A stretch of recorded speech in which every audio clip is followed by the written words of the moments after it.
रोहित जी कर्नाटक से। Okay sir. Radhe Radhe Maharaj ji. Maharaj ji, जिसका शरीर जीवित है उसने देखा नहीं है और जिसकी मृत्यु हो गई वो बता नहीं सकता, तो मृत्यु के बाद क्या होता है ये हम कैसे जाने? हमें शास्त्रों में मृत्यु जो के बाद क्या होता है इसकी चिंता नहीं करनी। हमें आज हम वर्तमान में क्या कर रहे हैं इसकी चिंता करनी है। अगर वर्तमान में हम कृष्ण नाम जप रहे हैं, राधा नाम जप रहे हैं, भगवान नाम जप कर रहे हैं, कोई गलत आचरण नहीं कर रहे, तो मृत्यु के बाद हमें आनंद ही मिलेगा परिणाम में। हमें उसकी चिंता नहीं करनी। और अगर हम अभी गलत हैं तो हमें भोगना पड़ेगा। देखो, अभी आज हम नाम जप कर रहे हैं, आप नाम जप कर रहे हैं, या जो भी धर्म से चल रहा है, लेकिन शरीर में पीड़ा है, किडनी फेल है, कष्ट है, तो इसका मतलब है कि आज का तो नहीं है ये, तो कल कब गलत की हमें पता नहीं। पिछले जन्म में या 100 जन्म के पीछे कभी तो हमने गलत किया ना, तो वो कर्म तब तक सुरक्षित रखा रहा भगवान के पास और हमको दंड दे रहा है। आज यदि हम गलत करेंगे तो हमको दंड मिलेगा। हमारा जन्म होता है, ये ज्ञान हमें, जब बच्चा छोटा हो तो देखो उसको पुचकारो तो आनंदित होने लगता है, इसका मतलब वो पहले से जानता है इस बात को। और उसको ऐसे करो तो रोने लगेगा वो। उसके मुंह में दुग्ध की बोतल लगाओ, वो पीने लगेगा।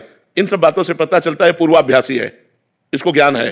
नहीं, बच्चा कैसे जाने कि दूध अंदर कैसे पिया जाता है? उसको ज्ञान है, वो भय और प्रेम को जानता है, मतलब उसको ज्ञान है। इसका मतलब ये नया आदमी नहीं है, नई पोशाक है।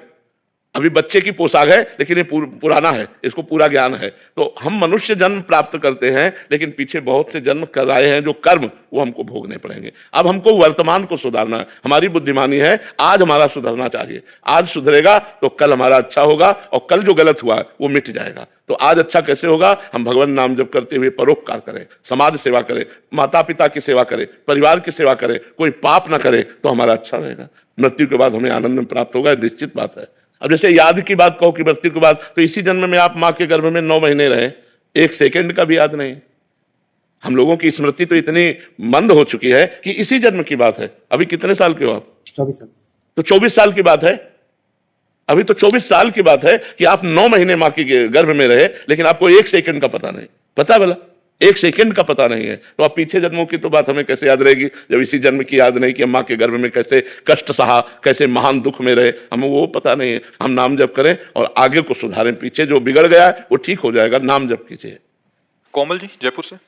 श्री हरिवंश महाराज जी। महाराज जी, हमें बहुत आत्मग्लानि होती है, जिसके कारण यदि हम सही भी होते हैं तो अपना आत्मविश्वास खो बैठते हैं। ऐसी परिस्थिति में आत्मविश्वास कैसे बनाए रखें महाराज जी? सत्संग सुनिए, सत्संग सुनिए, जिससे ज्ञान प्राप्त हो। अज्ञान के कारण गलत काम भी हो जाते हैं, और अज्ञान के कारण सत्य वस्तु का ज्ञान न होने पर हमें संशय बना रहता है। यदि हम शास्त्र स्वाध्याय करें और सत्संग करें तो हमें ज्ञान प्राप्त हो जाए, तो असत आचरण भी ना हो और असत संकल्प भी ना बने, सही पे आनंद का अनुभव हो, गलत में प्रायश्चित हो, हृदय जले, तो हम सही हो जाएंगे। हमें सत्संग की अत्यंत आवश्यकता है। 2 प्रकार से सत्संग होता है, एक साधु के मिलने पर सत्संग होता है और एक शास्त्रों से सत्संग होता है। गीता प्रेस की बहुत छोटी छोटी पुस्तिकाएं हैं, उनको खरीद लीजिए, उनको पढ़िए, जिससे आपका ज्ञान प्रकाश हो। संतों के वचन सुनिए, जिससे आपका ज्ञान प्रकाश हो। उसी ज्ञान से अज्ञान का नाश होता है। अज्ञान का नाश होते ही गलत आचरण बंद हो जाते हैं। जब हृदय पवित्र होता है तो पवित्र हृदय में विश्वास होता है। विश्वास बहुत बड़ी चीज है। बिन विश्वास भगति नहीं, ते बिन द्रवहि न राम, राम कृपा बिन सपन्यु, जीव न लह विश्राम। जीव न लह विश्राम, जीव को जो आनंद और विश्राम मिलता है वो भगवान की कृपा से मिलता है, और भगवान की कृपा भक्ति से मिलती है, और भक्ति विश्वास से होती है, और विश्वास संत वचनों और शास्त्रों के श्रवण पठन से जागृत होता है। डॉक्टर प्रियंका जी। श्री हरिवंश महाराज जी। महाराज जी, आप कह रहे हैं कि आप एक डॉक्टर हैं और जब भी हमसे कोई गलती हो जाती है जो हम करना नहीं चाहते, मतलब उद्देश्य नहीं था, बट उसकी जिम्मेदारी जो मरीज है उसके परिवार वाले हम पे डाल देते हैं, ऐसे में क्या हमें पाप लगेगा? पाप लगेगा? क्योंकि आप पे है। मरीज का पूरा जीवन आपको समर्पित होता है। जब आप ऑपरेशन थिएटर पर ले जाते हैं तो सिर्फ आप उसके जिम्मेवार होते हैं। उसके ना परिवार का कोई होता है, ना उसका कोई प्रिय संबंधी होता है। आप ही उसके माता पिता, भगवान, प्रिय संबंधी, सब कुछ आप है। तो आपकी पूरी जिम्मेवारी होती है कि आपसे कोई प्रमाद ना होने पावे, कोई गलती ना होने पावे, और फिर नहीं बचता है तो फिर आपका उसमें कोई दोष नहीं है, क्योंकि आप कोई भगवान नहीं हो कि आप उसको बचा लेंगे। आपका प्रयास पूरा होना चाहिए। उस प्रयास में अगर प्रमाद है तो आप अपराधी हैं, यहां ना सही तो भगवान के दरबार में अपराधी हैं, क्योंकि वो मरीज का पूरा जीवन आपके हाथ में होता है। आप चाहे जहां काटे, आप चाहे जहां जो जैसा व्यवहार करें, वो तो बेहोश आपके थिएटर में केवल आपके ऊपर समर्पित है। अब आपका वहां भगवान का सीसी कैमरा लगा हुआ है, वो देख रहे हैं। यदि आप ईमानदारी से मरीज के साथ बर्ताव करते हैं, अपने जितना ज्ञान भगवान ने आपको दिया, और इसके बाद असफल हो जाता है, तो ये उसका प्रारब्ध है, आपका पाप नहीं है। यदि आप प्रमादवश कोई असफलता करते हैं तो उसकी जिम्मेवारी आपकी है, ये आप देख लीजिए। ललित मोहन शर्मा जी लखनऊ से। राधे राधे महाराज जी। महाराज जी, भगवान ने मेरा जन्म किस लिए किया है? कि अब आगे जन्म ना हो। इसके लिए क्या करें? इस मनुष्य जन्म दिया है साधन धाम मोक्ष कर द्वारा, और पाई न जे परलोक सम्हारा, सो परत्र दुख पावई, सिर धुनि धुनि पछताए, काले ही कर्मे ईश्वरे मिथ्या दोष लगाए। बहुत बढ़िया अवसर दिया है, खूब राधा राधा जप करके अपना कल्याण कर लो, अपना मंगल कर लो। अगर मनुष्य जन्म प्राप्त करके केवल लड़का बच्चा परिवार मोह ममता इसी में समय व्यतीत कर दिया, तो फिर आए हम मनुष्य जन्म में है साधन धाम, साधना करने के लिए, मोक्ष प्राप्ति के लिए, भगवत प्राप्ति के लिए हमें मनुष्य जन्म मिला है। यदि हम नाम जप करें, अच्छे आचरण करें, परिवार समाज की सेवा करें, तो हम मुक्त हो जाए। अगर हम भोगों में रत रहेंगे, भगवान को भूल गए, तो यहां कुछ साथ जाने वाला नहीं, न बैंक बैलेंस, न तुम्हारा शरीर, न तुम्हारा घर, न तुम्हारे रिश्ते नाते, सब यहीं पड़े रह जाएंगे। इसलिए भाई, हमारा जन्म हुआ है भगवत प्राप्ति के लिए। मनुष्य नर्तन कर फल विषय न भाई, भजिए राम सब काम बिहाई। समस्त कामनाओं का त्याग करके भगवान का निरंतर भजन होता रहे, इसीलिए हमें मनुष्य जन्म मिला है। नविता जी। राधे राधे महाराज। राधे राधे महाराज जी। महाराज जी, मन की अवस्था है कि किसी भी को देखकर मन में कुछ भी भाव आ जाता है, या कभी जजमेंट से आ जाती है कि मतलब जैसे घर में बच्चे हैं, अगर दुर्व्यवहार कर रहे हैं तो क्रोध आ जाता है और सोचा और बोला जाता है जो मन अंदर चल रहा हो। तो महाराज जी, ऐसे में कर्म बन जाता है क्या? हाँ, क्यों नहीं, कर्म क्यों नहीं बन जाता है। और यदि हमारा कटु व्यवहार है बच्चों के प्रति, एक मर्यादा है, माता पिता और गुरु और शिक्षक ये अपने शिष्य और अपने बच्चों पर दोष दर्शन कर सकते हैं, इनका अधिकार है। गुण और दोष दर्शन करके दोषों के त्याग के लिए उचित दंड का विधान कर सकते हैं।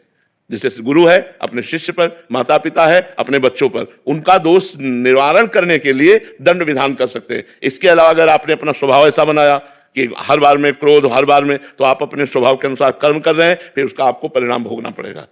हमें क्रोध करने का नाटक करना है, लेकिन थोड़ी देर में हमारा हृदय शीतल है, उसको आशीर्वाद दे रहा है, और उसको फिर बुलाकर देखो, समझ रहे हो ना, आज के बाद गलती नहीं, कोई गलती नहीं, चलो आगे चलो। सुधार के लिए माता पिता, गुरु, अध्यापक ये थोड़ा क्रोध का प्रदर्शन करते हैं। क्रोध नहीं होना चाहिए, क्रोध तो पाप का मूल है। अगर क्रोध करेंगे तो बड़े दोष उत्पन्न हो जाएंगे, हिंसात्मक वृत्ति आ जाएगी, कटुवचन निकलेंगे, गाली निकलेगी, सो ठीक नहीं है। महाराज जी, समझ के किया हुआ क्रोध में कोई कर्म नहीं बनता? नहीं, उसमें हम अपने कर्तव्य का पालन कर रहे हैं। जैसे एक बड़ा अधिकारी है और 50 लोग उसके अंडर में है, और उनमें कोई प्रमाद कर रहा है, अपने कर्तव्य का पालन नहीं कर रहा, तो उसे क्रोध का नाटक करना पड़ेगा। मतलब वो भय दिखाना कर अपने कार्य को पूरा कराना, ये उसका कर्तव्य, क्योंकि अधिकारी है, ऐसे टीचर है, ऐसे गुरु है, ऐसे माता पिता है। तो हमें अपने कर्तव्य के पालन करने में कोई भी संकोच नहीं होना चाहिए, लेकिन कर्तव्य से विलग भी नहीं होना चाहिए, कर्तव्य से विलग नहीं होना चाहिए। ज्योति जी।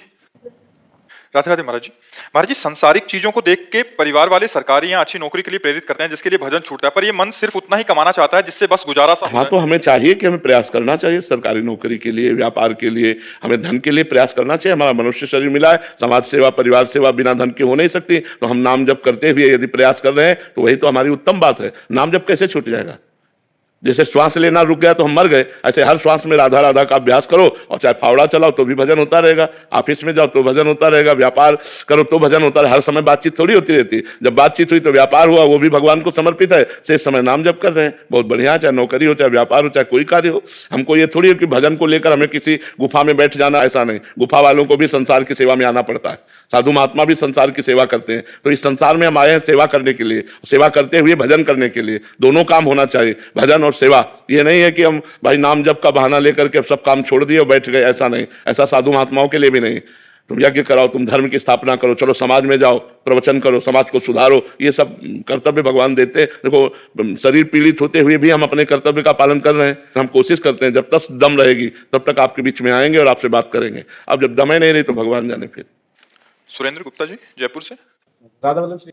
महाराज जी, आपके चरणों में कोटि कोटि प्रणाम।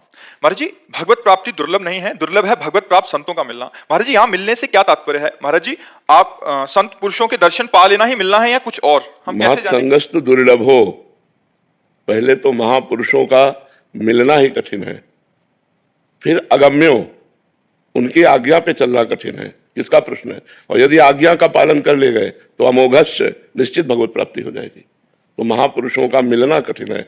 महात्मा जो भगवान में निरंतर चित्त जोड़े हुए हैं, विषय प्रपंच से ऊपर उठे हुए हैं, सबको भगवान का स्वरूप समझते, समदर्शी हैं, किसी से कोई अपेक्षा नहीं, हर समय मननशील हैं, ऐसे महात्मा का मिलना मुश्किल है। केवल वेश ही महात्मा का नहीं है, लक्षण भी महात्मा के होने चाहिए, जो शास्त्रों में वर्णन है। जो निर्माण अमोहा जित संग दोषा अध्यात्म नित्या विनिवृत्त कामा द्वंद्वैर विमुक्ता सुख दुख का संगई, ऐसे जो महान पुरुष हैं यदि वो हमें मिल जाएं और हम उनकी आज्ञा का पालन करें तो हमारे को भगवत प्राप्ति हो जाए। पर आज्ञा पालन करने के लिए लिखा है अगम्यो, बड़ा कठिन है। संतों की आज्ञा पे चलना बड़ा कठिन है, क्योंकि मन विषयी है, वो किसी न किसी विषय का आश्रय ले लेता है और हमको आज्ञा उल्लंघन में रत कर देता है। तो इसीलिए हम पूरा लाभ नहीं ले पाते संतों का। तो संतों का जो सानिध्य है उसका तात्पर्य उनकी वाणी के अनुसार चलना। केवल दर्शन कर लेने मात्र से बात नहीं बनेगी, केवल पास बैठ जाने से बात नहीं बनेगी, उनकी आज्ञा का पालन करना होगा। अगर उनकी आज्ञा का पालन नहीं है तो बहुत से ऐसे देखे गए महापुरुषों के पास रहते हुए भी दीपक तले अंधेला पाया गया, उनमें प्रकाश नहीं हुआ और दूर का व्यक्ति लाभ ले गया। वो उनकी आज्ञा का पालन किया, वो लाभ ले गया, और नजदीक जो रहने वाले वो खाली रह गए, वो राग द्वेष में फंस गए, वो उनकी संपत्ति में फंस गए, बाहरी संपत्ति में फंस गए। और जो कोई चतुर सुजान हुआ तो उनकी आज्ञा का पालन करके उनकी आंतरिक संपत्ति ले गया। संतों में दो संपत्ति होती है, एक प्राकृतिक मायाकृत और एक अप्राकृतिक भागवतिक। भागवतिक संपत्ति के तो कोई विशेष अधिकारी होते हैं, उसी को भगवत प्राप्ति कहते हैं। तो संतों की आज्ञा का पालन करना, उनका संग निर्वाह कर लेना बड़ा कठिन है। यदि निर्वाह कर ले गए तो भगवत प्राप्ति पक्की है। अमोघश्च मात संगस्त दुर्लभ हो, लेकिन लिखा है अगम्यो, लिखा है अमोघश्च। अगर आप उनकी आज्ञा का पालन कर ले गए तो अमोघश्च, निश्चित भगवत प्राप्ति हो जाएगी। सुधीर कसाना, राधा वल्लभ श्री हरि। राधे राधे महाराज जी। महाराज जी, नाम या मंत्र जपते समय अगर मन लगे या ना लगे जपते रहो, ऐसा आपने बोला, उसका फल अवश्य मिलेगा। परंतु महाराज जी, आपने एक सत्संग में ये भी बोला कि खास बात चिंतन है, अगर तुम मन से सही चिंतन नहीं करोगे तो उसका फल नहीं मिलेगा। तो कक्षा 1 और कक्षा 10 अंतराय है ना। तो प्रारंभिक ये भजन है कि मन लगे ना लगे, चिंतन बने ना बने, हमारे मुख से राधा राधा निकल रहा है, करते रहो। फिर बात आई, अब क्लास बढ़ाना है कि केवल राधा राधा कह रहे हो, चिंतन तुम्हारा संसार का हो रहा है, अब समेटो, चिंतन भी राधा नाम में लगाओ। फिर खुद इतने राधा नाम में डूब जाओ कि खुद की शुद्ध न रह जाए। तो एक क्लास बाई क्लास है। प्रारंभिक क्लास में अगर ये शर्त रख दी जाए कि मन जाए ही ना तभी भजन माना जाएगा, तो कोई भजन न कर पावे। भजन प्रारंभिक सबका ऐसा होता है कि हम भजन करना चाहते हैं पर हमारा मन विषयों में जा रहा है। बार बार अभ्यास करते हुए हम धीरे धीरे मन को कवर कर पा रहे हैं, धीरे धीरे भजन में ला रहे हैं, धीरे धीरे उसको अपने में लगा पा रहे हैं, और काफी कालांतर में फिर मन लगने लगता है, तो वही चिंतन करने लगता है। फिर बाहरी जो क्रियाएं हो रही हैं और अंदर जो चिंतन हो रहा है वो एक हो रहा है, राधा राधा। तो मन भी राधा राधा बोल रहा है, श्रवणेंद्री सुन रही है, नेत्रेंद्री ध्यान के द्वारा देख रही है, और अंदर से स्वयं से राधा राधा राधा चल रहा है। तो ये स्थिति होती है। हमको प्रारंभिक स्थिति के साधक है तो प्रारंभिक बात पकड़नी चाहिए। जैसे संतों ने कहा, माला तो कर में फिरे, जिह्वा फिरे मुख माए, मन तो 34 फिरे, ये तो सुमिरन ना है। माला हाथ में चल रहा है और जबान से राधा राधा कह रहे हो और मन संसार का चिंतन कर रहा है, बोले ये तो सुमिरन नहीं हुआ। तो ये किस कोटि का सुमिरन है? ये सिद्ध कोटि का सुमिरन है। अगर साधक इस बात को पकड़ेगा तब तो भजन ही नहीं हो पाएगा। साधक का भजन होता है, थोड़ा मन भगवान में लगा, थोड़ा संसार में लगा, फिर भगवान में लगा, फिर संसार में लगा। ऐसे बहुत काल तक जब अभ्यास किया तो धीरे धीरे उसे अधिक समय भगवान में लगा पाए, फिर पूरा समय भगवान में लग जाता है, तो वही सिद्ध हो जाता है। तो इसलिए हमको साधक बन के चलना चाहिए। रजत मिश्रा जी, भोपाल से। गोपाल, राधे राधे श्री हरि। राधे राधे महाराज जी। महाराज जी, क्या हमारे जीवन में आगे बढ़ने के लिए पुराने सारे प्रारब्धों का नष्ट होना जरूरी है, और क्या बिना उसके नष्ट हुए हम जीवन में आगे नहीं बढ़ सकते? हाँ, अगर अशुभ प्रारब्ध हैं तो बाधा तो पहुंचाएंगे ही। उनका कार्य ही है आपको असफल करना, उनका कार्य है आपको विपत्ति में फंसाना, आपको दुख देना। तो हरि स्मृति सर्व विपद विमोक्षणम, यदि भगवान का स्मरण किया जाए, भगवान का नाम जप किया जाए, तो समस्त विपत्तियों में रहते हुए भी, हम ये नहीं कह सकते कि नष्ट हो जाएंगी, रहते हुए भी आप सुख पूर्वक उनको पार कर सकते हैं। क्योंकि प्रारब्ध बहुत वज्र की लीक होता है, प्रारब्ध मिटना बड़ा कठिन होता है। नहीं इतने बड़े बड़े संतों को भोगना ना पड़े। मान लो आप लोग तो 10 माला 20 माला जपते हैं और रात दिन जो भजन करते हैं, उनके शरीर में जो कष्ट आते हैं वो प्रारब्ध से ही तो आते हैं। तो प्रारब्ध इतना प्रबल है कि बड़े बड़े भजनानंदियों को भी कष्ट भोगने के लिए मजबूर कर देता है, पर उस कष्ट में भी भजन के प्रताप से वो आनंद मगन होकर के निकल जाते हैं। ये बात जरूरी है।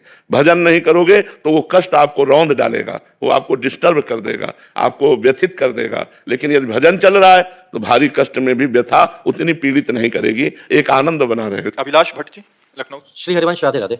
आदरणीय महाराज जी, सादर प्रणाम।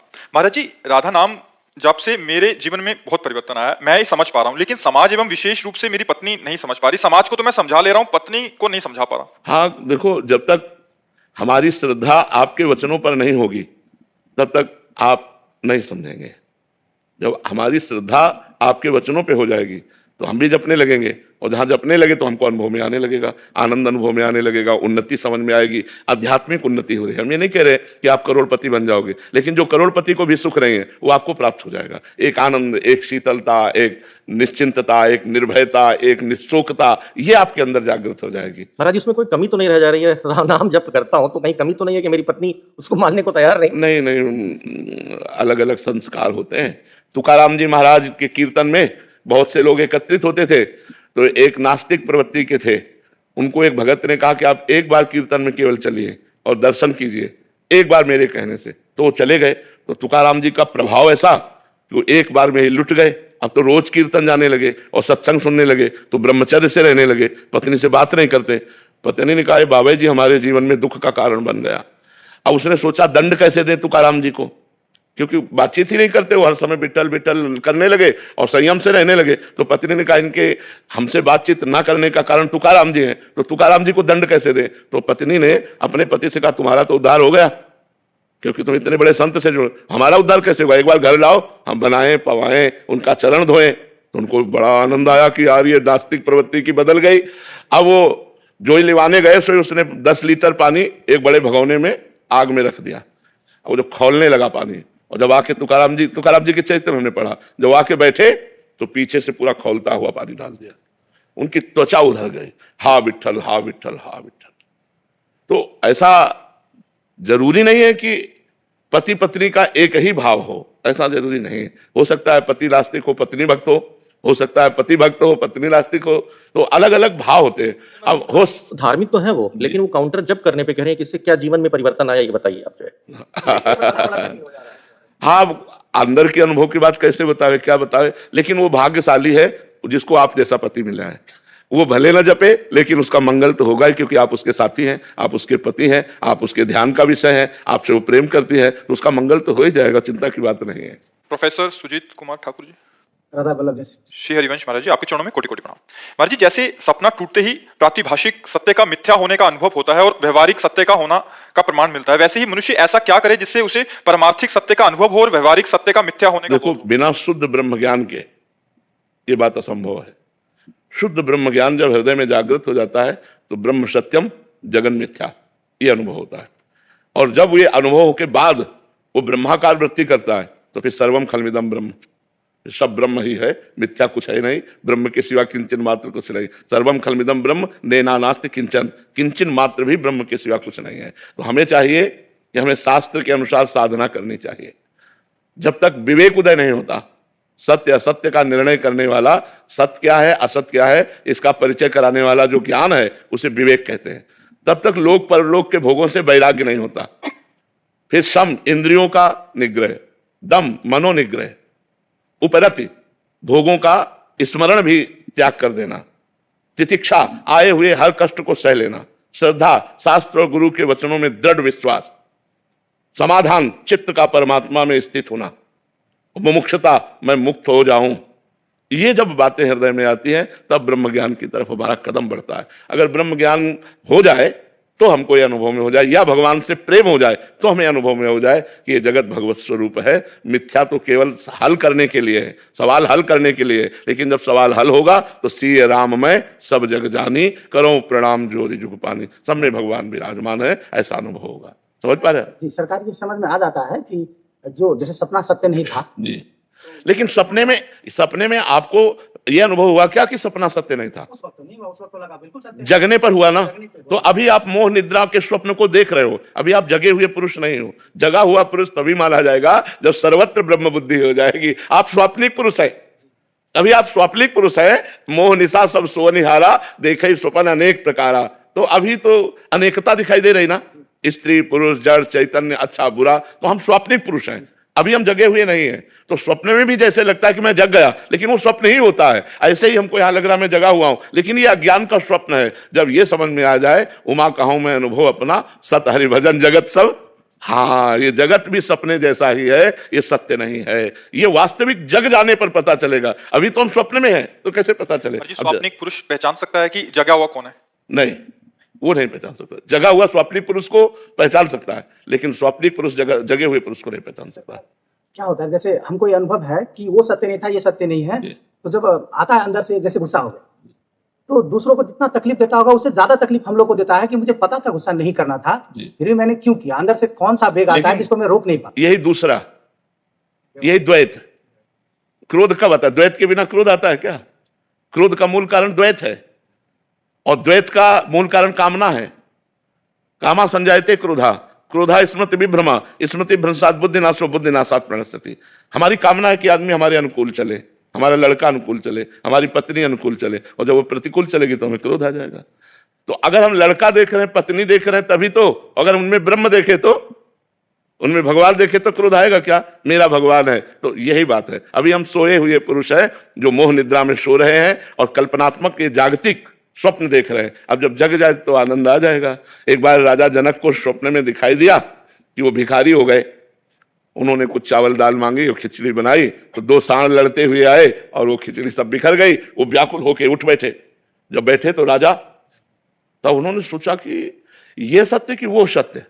अब सब हमें जाके पूछते विद्वानों से, ये सत्य कि वो सत्य, तो अब कुछ उसकी व्याख्या करो तो समझ में आवे। केवल इतना प्रश्न, ये सत्य कि वो सत्य, तो कोई सही उत्तर दे नहीं पाता। तो भगवान अष्टावक्र जी महाराज पधारे, उनसे पूछा ये सत्य कि वो सत्य? बोले ना ये सत्य ना वो सत्य। जब तू स्वप्न में था तब जागृत असत्य था, और जब जागृत में है तो स्वप्न असत्य है। जो तत्क्षण कुछ ही क्षणों में असत हो जाते हैं उनकी सत्ता नहीं होती। ना असतो विद्यते भाव, ना भाव विद्यते सत्ता, इसलिए दोनों असत है, सत्य नहीं है। सत्य त्रिकाल सत्य होता है और ये असत है। तो जो जागृत में स्वप्न असत्य और स्वप्न में जागृत असत्य, तो दोनों असत्य, न ये सत्य न वो सत्य। सत्य तो अलग वस्तु है। उसी सत्य का बोध करा तभी अष्टावक्र जी ज्ञानी जनक जी के गुरु हुए। अमित अग्रवाल जी दिल्ली से। राधे राधे महाराज। राधे राधे महाराज जी। महाराज जी, प्रभु से मिलन कब और कैसे होगा? क्या ये प्रारब्ध पर निर्धारित करता है? नहीं, ये भजन पर निर्धारित करता है। एक पीपल के वृक्ष के नीचे, एक बरगद के वृक्ष के नीचे दो महात्मा भजन कर रहे थे। तो देवर्षि नारद जी वहां से निकले, तो बरगद के वृक्ष वाले ने, महात्मा ने साष्टांग दंडवत किया और कहा, महाराज आप नारायण से मिलते हो, कभी पूछना कि हमें कब दर्शन देंगे। ठीक ऐसा ही प्रश्न पीपल के वृक्ष वाले महात्मा ने भी किया कि आप भगवान से मिलते जुलते हो, हमारी चर्चा चलाना कभी भगवान हमसे, भगवान कब दर्शन देंगे। तो नारद जी ने भगवान से चर्चा चलाई। जब लौट कर आए तो पहले बरगद के वृक्ष वाले महात्मा मिले, भगवान से बात की। बोले हाँ, भगवान ने कहा है इस जन्म में आपको दर्शन दे देंगे। पीपल के वृक्ष वाले महात्मा से कहा कि भगवान ने कहा जितने पीपल के पत्ते हैं इतने जन्म लगेंगे तुम्हें हमारे दर्शन करने में। बोले भगवान हमें जान रहे हैं कि भजन कर रहे हैं? बोले हाँ। बस चिल्ला चिल्ला के रोने लगे। हम तो यही नहीं समझ पा रहे थे कि मैं भजन कर रहा हूं, भगवान जान रहे हैं कि नहीं। वो जान रहे हैं, मुझे जान रहे, और खूब रोने, इतने विकल हुए, इतने रोने लगे कि उसी समय भगवान प्रकट हो गए, गले से लगा लिया। नारद जी ने कहा कि महाराज आपने हमें झूठा कह दिया। भगवान ने कहा क्यों? बोले बरगद के वृक्ष वाले के लिए कहा था कि एक इसी जन्म में हम दर्शन दे देंगे, और इनके लिए कहा था जितने पीपल के पत्ते हैं।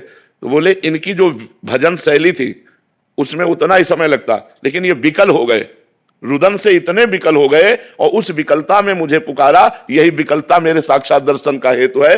रुदु सुस्तरम राजन कृष्ण दर्शन लालसा, तासा महावीर भूत छौरी, इसमें मान मुखाम्बुजा पीताम्बर धरास्त्रग्री, साक्षात मन्मथ मन्मथा। जो भगवान के लिए अंतर से रुदन करने लगता है, जैसे अब प्राण निकल जाए, अगर सांस लेने को ना मिले, ऐसी विकलता आ जाए तो उसी समय भगवान दर्शन दे देंगे। अब ये कब आएगी इसका कोई पता नहीं। 10 दिन में भी आ सकती, 10 जन्म में भी नहीं आ सकती। भगवान के लिए मिलन की विकलता हो जाना कि अब प्राण व्याकुल हो गए, दरस बिन दुखन लागे नयन, अब तो चैन नहीं है, नहीं खान पान ते भावे है, नहीं कोमल वसंत सुहावे है, सब विषय लगे ते खारा है, हरियासिक कामक न्यारा, सब कुछ छूट गया, बस एक लगन रह गई, प्रभु मिलो प्रभु मिलो। मिल जाएंगे प्रभु, लेकिन अभी सब कुछ छूटा नहीं है, और ना प्रभु के लिए इतनी विकलता है, इसलिए खा पी के आराम से सो रहे हैं। नहीं तो नारायण हरि भजन में ये पांचों न सुहात, विषय भोग, निद्रा, हंसी, जगत प्रीति, बहु बात समझ में आ रही। अनंत कुमार साहू जी बेंगलोर से। गुरुदेव, सब में भगवान देखने का क्या अर्थ है? कैसे सब में भगवान देखें? उनके लिए भगवान है सब में है। जैसे देखो ये काहे से चल रहा है? बिजली से। दिखाई तो नहीं दे रहा कि इसमें बिजली है। ये काहे से चल रहा है? बिजली से। ये काहे से चल रहा है? बिजली से। ये काहे से, ऐसी काहे से चल रही? नाम अलग अलग है, क्रियाएं अलग अलग हैं, प्रभाव अलग अलग है, लेकिन बिजली तो एक है ना। हीटर में प्रभाव जाके गर्म कर देता है बिजली, इसमें हवा दे रहा है, इसमें शीतलता दे रहे, इसमें लाइट दे रहे। तो जो बिजली हवा दे रहे वही बिजली लाइट दे रहे, वही बिजली एसी में ठंडा कर रही, वही बिजली हीटर में गर्म कर रही, लेकिन बिजली तो एक है ना। तो दुष्ट में भी वही पावर है, संत में भी वही पावर है, जड़ में भी वही पावर है, चैतन्य में भी वही पावर है, स्त्री में भी वही पावर है, पुरुष में भी। इस पावर को बिजली कहते हैं, उस पावर को भगवान कहते हैं। है ना सब में भगवान। वो जब नहीं रहते तो क्रिया शून्य हो जाता है मनुष्य का शरीर और उसे जला दिया जाता है। तो भगवान सब में है, ये पक्की बात है, पर बिना साधना के हमें वो दिखाई नहीं दे सकते। दिखाई देती माया है, मायाकृत पांच भौतिक शरीर, मायाकृत क्रियाएं, मायाकृत स्वभाव, मायाकृत गुण अवगुण, ये सब दिखाई देगा, भगवान नहीं दिखाई देंगे। साधना करोगे तब भगवान कृपा करेंगे। जब आपके अंदर ज्ञान नेत्र या प्रेम नेत्र प्रकट होंगे तब भगवान का साक्षात्कार होता है। समझ पा रहे हो? है सब में भगवान। तो हमें मानना पहले चाहिए कि भगवान सब में है, हमें भले नहीं दिखाई दे रहे, क्योंकि बोल रहा है चल रहा है तो भगवान का पावर है, तभी ये बोल चल रहा है। नहीं तो ना बोल पाएगा ना चल पाएगा। वो जहां पावर अंतर ध्यान हुआ बोले मर गया, नहीं कहते? चाहे जितना प्रिय शरीर हो उसे हम नष्ट कर देते हैं, जला देते हैं। तो इसलिए हमें मानना होगा पहले कि सब में भगवान है और डट के भजन करना होगा। फिर हमें जानना होगा, फिर जानना होगा, और जब जान गए तो जानत तुम्हें तुम्हें हो जाए। वहां भगवान है तो आप में भी भगवान है, आप भगवत स्वरूप हो गए। जब ये जान जाओगे सब में भगवान है तो आप भी भगवत स्वरूप हो गए, और आवागमन चक्र जो जन्म मृत्यु का चक्र है इससे आप मुक्त हो गए। पर ये खेल थोड़ी है, बड़ा कठिन है। आप हमारे अनुकूल चलोगे भगवान की भावना हम कर सकते हैं, लेकिन जब प्रतिकूल व्यवहार करो, अपमान करो, निंदा करो, गाली दो, फिर हम आप में भगवान देखें, यही बात है, ये बात है। अगर ये देख ले गए तो माया से मुक्त हो गए, पर है कठिन, यह है कठिन बात। एक है यज्ञ कर रहा है, भजन कर रहा है, साधना कर रहा है, तो उसमें भगवान की भावना कर सकते हैं। लेकिन गंदे आचरण कर रहा है, बहुत पाप कर रहा है, हम उसमें कैसे भगवान? उसमें ऐसे भगवान की भावना देख सकते हैं कि क्रिया अलग है लेकिन पावर तो इसमें वही है। पावर तो वही है। जैसे ये क्रिया अलग है, हवा देता है और वो लाइट देती है, तो अगर बिजली प्रकाशमान है तो इससे प्रकाश क्यों नहीं निकल रहा? ये हवा क्यों दे रहा है? तो यंत्र के अनुसार वो प्रभाव उसका अलग अलग है। ऐसे खोपड़ी के अनुसार स्वभाव अलग अलग है, क्रिया अलग अलग है, लेकिन पावर उसमें भगवान है। उस कसाई में भी पावर भगवान का ही है। जो हाथ उठा के गड़ासा चलाता है वो उसी पावर से चलाता है, जो यज्ञ कर रहा है वो उसी पावर से कर रहा है। विद्या विनय संपन्ने ब्राह्मणे गविहस्तनी स्वनी चौपाके चा पंडिता समदर्शिना। जो विद्या विनय संपन्न ब्राह्मण में, गाय में, चांडाल में, कुत्ते में, हाथी में एक ही परमात्मा को देखता है, वही वास्तविक ज्ञानी है, वही ज्ञानी है।